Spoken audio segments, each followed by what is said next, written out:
I like how I look in wigs. I like how I look smoking cigarettes in them. I like the way a wig, some color contacts, and a little makeup can transform me into an entirely different person. I often go to clubs this way. I also like to wear gloves, long gloves that go all the way up my arm. I love armbands and belly bracelets and silver garters. I love anything that lightly binds me. Wigs have this similar effect. One night, about a year after the Silicor debacle, I was at a club in Ottawa called the Bullpen. It was supposed to be an older crowd, ranging from about 22 to 35. I was wearing a blonde wig, silver makeup, black vinyl, strapless mini dress. Looked like a kid from the NYC glam party scene in the 80s. I was slightly buzzing on vodka and feeling the effect still from a line of coke some chick had offered me in the bathroom a half hour earlier. Dancing on the floor with a group of people, I suddenly felt some breath on my neck. "You're magnificent," a deep voice purred in my ear.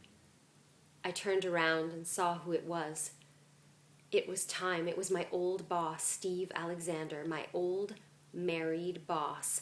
My old married boss who had demanded blowjobs for paychecks from some of my weaker female counterparts, destroying families and lives, only to get away scot-free with a sizable settlement package and an intact reputation. My old married boss who had sent me on that hellish journey to China to only result in trying to destroy me for not destroying the Tianjin project.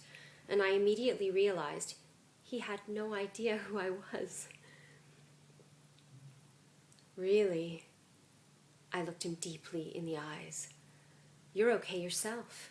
I blew smoke over his shoulder. You could still smoke in bars in those days. I wasn't sure what I was planning, but I was enjoying going with the flow. I felt hot. Steve introduced himself as we drew closer and closer together, not actually touching, but grinding nonetheless to the music. "Don't touch," I cautioned, making him stay an inch away from my skin. "You wouldn't want to ruin the surprise. Do you have anywhere we can go?" "Yes, I live alone," he said, turning to head toward the Kochek lives alone. He hadn't even asked me my name yet. I followed him out the door, a thrilling sensation running through me.